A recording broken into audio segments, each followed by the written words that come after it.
put Scotty in the game and up the pressure defense because this is one of the best defensive players ever to play the game. So I had a lot of admiration for him and had a lot of contact with him. He was the on-court guy that I alerted all the time when defensive uh, strategies would come, double teams, traps, etc. Whistle, hey, Scotty, it's time, whatever. And to be honest, people ask me about championships all the time. Chicago, Los Angeles, 6 with the Bulls, 5 with the Lakers. They want to know which team was the best, which championship meant the most, whether Michael was better than Kobe, or what it was really like trying to manage all those personalities in one locker room. After a while, those questions become pretty familiar. But somebody asked me something recently that made me think a little longer. Phil, who were the 5 greatest players you ever coached? Well, that depends on what you mean by greatest. If we're just counting points, trophies, MVPs, and championship rings, then you can probably make the list without me. That's not really how I see it. I spent a lot of years watching talented players up close. I saw how they practiced when nobody was watching, how they reacted when things weren't going their way, how they treated teammates, how much of themselves they were willing to give up for the group. That's where greatness becomes more complicated. So this isn't a ranking. These are 5 players who changed the way I understood basketball, leadership, and in some ways people. And I think the right place to begin is with Scottie Pippen. Scottie was one of those players I had to learn before I could really coach him. When I first started working with him in Chicago, he was still figuring out just how good he could become. Michael already had this enormous presence around the team. Everybody knew what Michael could do. Scottie was different. He was quieter. He was still developing. But you could see there was something unusual there. What impressed me was how many different things he could do without needing the game to revolve around him. He could bring the ball up the floor. He could initiate the offense. He could defend a point guard one night and spend time on a much bigger forward the next. In the triangle, that versatility was invaluable because we didn't want players thinking in terms of fixed positions all the time. Scotty understood space. He understood movement. More importantly, he understood Michael. And, that's harder than people think. Playing beside someone with Michael's personality and talent required a certain kind of strength. Scotty had to become great without constantly needing everybody to tell him he was great. I think people began to understand that better during the 1993-94 season. Michael had retired, and suddenly Scotty wasn't standing beside the biggest figure in basketball anymore. He was standing in the middle of everything. We won 55 games that year. Scotty was an all-star game MVP, and he finished 3rd in the league's MVP voting. For me, though, the important part wasn't proving that Scotty could put up numbers without Michael. I already knew he was capable of carrying more responsibility. What mattered was seeing him accept it. Now, it wasn't a perfect season. There was that playoff game against New York when I designed the final play for Tony Kukoc, and Scotty didn't go back into the game. Tony made the shot, but afterward we had to deal with what had happened. That was difficult. But I've never believed you judge a person by one bad moment. You judge him by what he does with it. Scotty came back. He stayed with his teammates. And over the years that followed, he continued doing the things we needed from him as we won championships together. That's why I have such respect for him.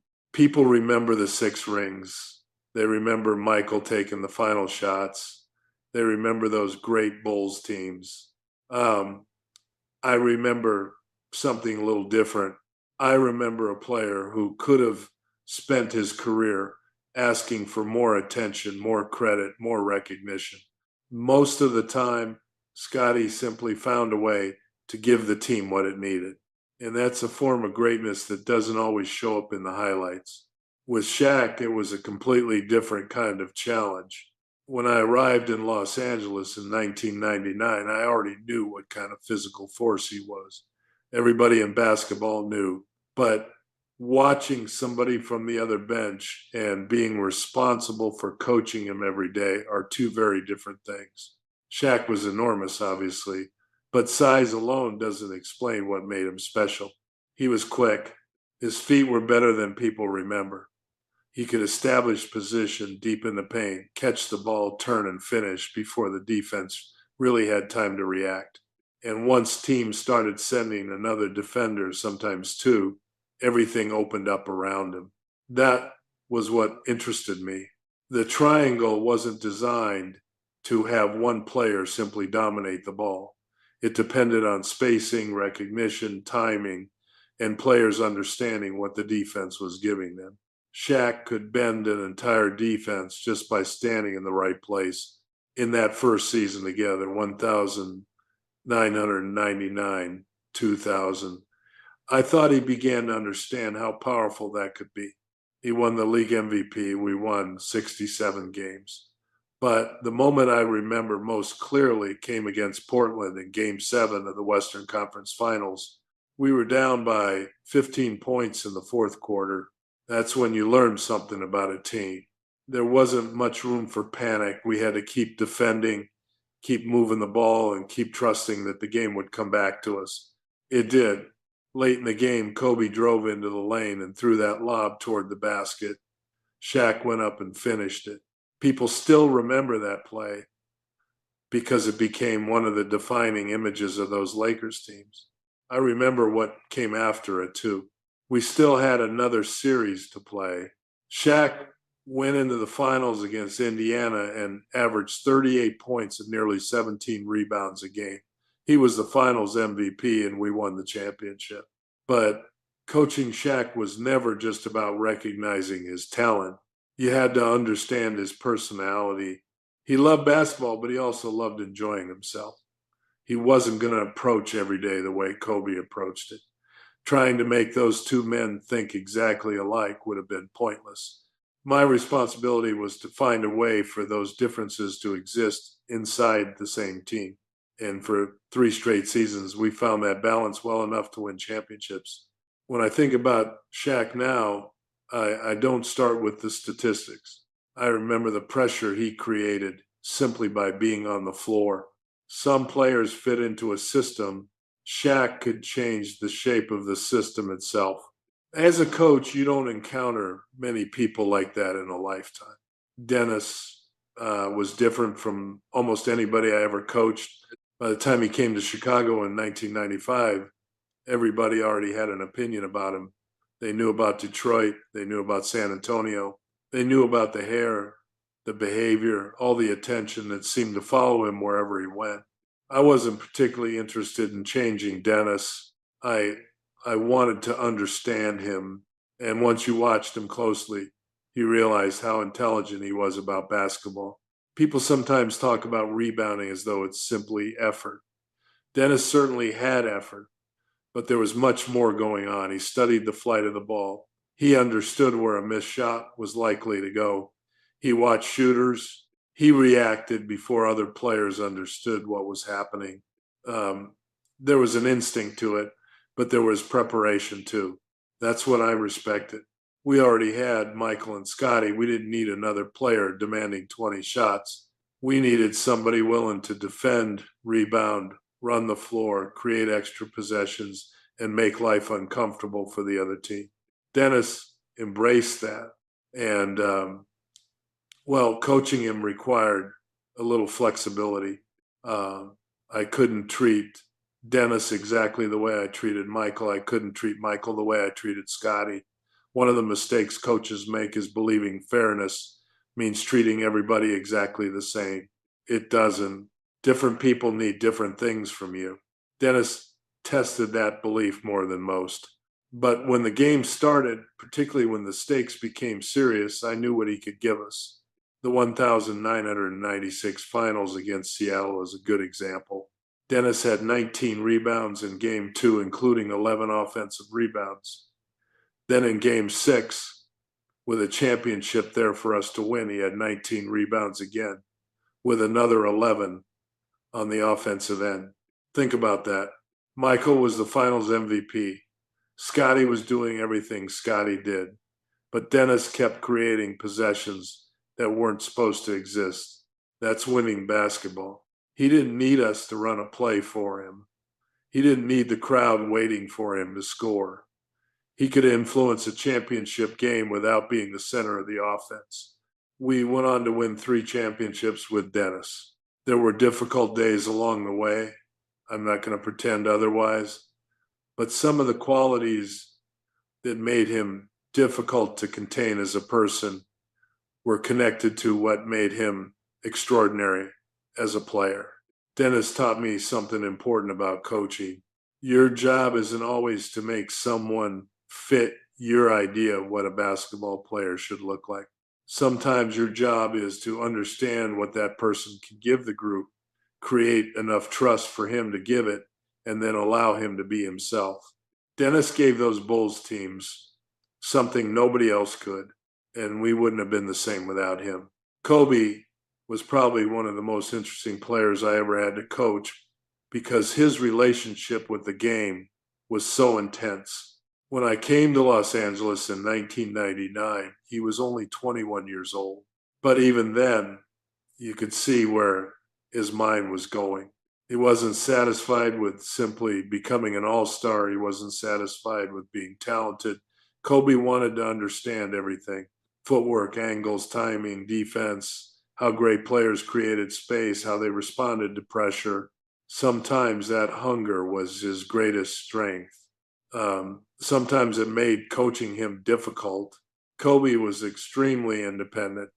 He trusted his preparation because he'd put so much into it. So when he believed he saw something on the floor, he wasn't always interested in being told there might be another way. You know, we had our disagreements. There were times when I wanted more movement, more trust in the offense, more willingness to let the game come to him. Kobe sometimes wanted to attack the game directly, but that's part of what made our relationship meaningful. Neither one of us stayed exactly the same. We won 3 championships together from 2000 through 2002, and Kobe was already a remarkable player. But when I returned to coach the Lakers in 2005, I began seeing another stage of his development. The talent was still there. The competitiveness certainly hadn't disappeared. But eventually, his understanding of leadership became deeper. I think the 2009 championship showed that. We had lost to Boston in the finals the year before. That stayed with Kobe. But instead of believing the answer was simply for him to do more individually, he became better at understanding what Pau Gasol, Lamar Odom, Derek Fisher, and the rest of that group could give us. Then came 2010, Boston again. Game 7, Kobe shot 6 for 24 that night. Years earlier, a game like that might have consumed him, but he kept competing. He grabbed 15 rebounds. He defended. He found other ways to stay involved while we fought our way through an ugly physical game. We won 83-79. That game told me something about how far he'd come. Great players eventually have nights when their greatest weapon isn't working. What matters then is whether they can still help their team win. When I first met Kobe, I saw a young man determined to master basketball. By the end, I saw someone who had learned something harder. He had learned that mastery wasn't always about controlling the game yourself. Sometimes it meant trusting 4 other people enough to let them help carry it with you. Watching that evolution was one of the more rewarding experiences I had as a coach. Michael was different. I had already been around him before I became the head coach in Chicago, so I knew the talent. Everybody knew the talent. What interested me was whether that extraordinary individual ability could become part of something larger. When I took over in 1989, Michael had already proven he could dominate a basketball game. He could score almost whenever he wanted. He could defend. He could create something when a possession broke down.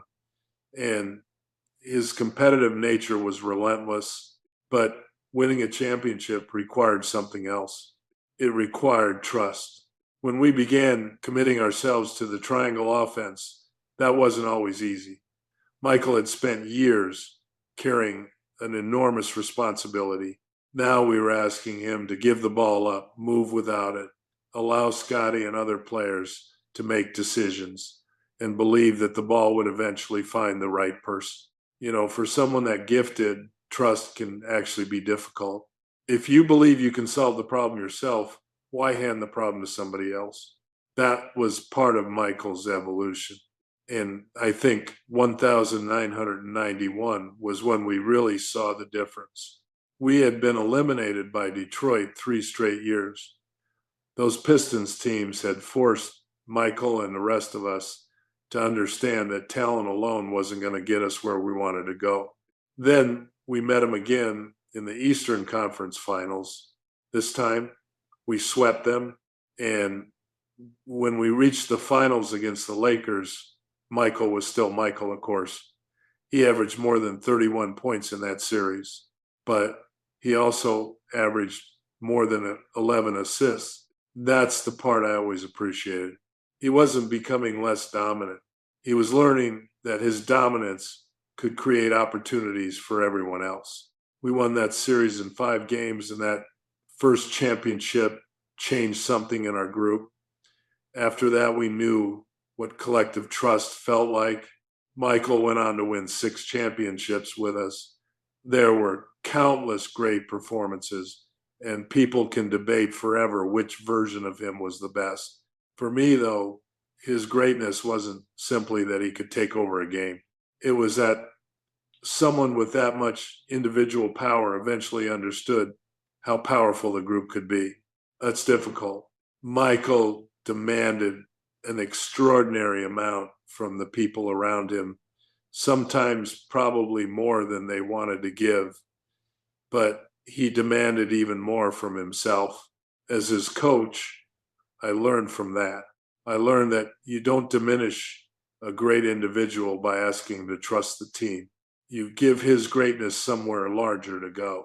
And when Michael finally understood that completely, well, we became very difficult to beat. When I think about all those years now, I don't spend much time counting championships. 11 is a number people remember. 6 in Chicago, 5 in Los Angeles. The banners are still hanging. The games are still being replayed. And people will probably keep arguing about those teams long after I'm gone. But coaching never felt like collecting trophies to me. It was always about people. Scotty taught me something about sacrifice. Shaq taught me that extraordinary talent sometimes needs room to breathe. Dennis reminded me that you don't have to change a person before you can understand him.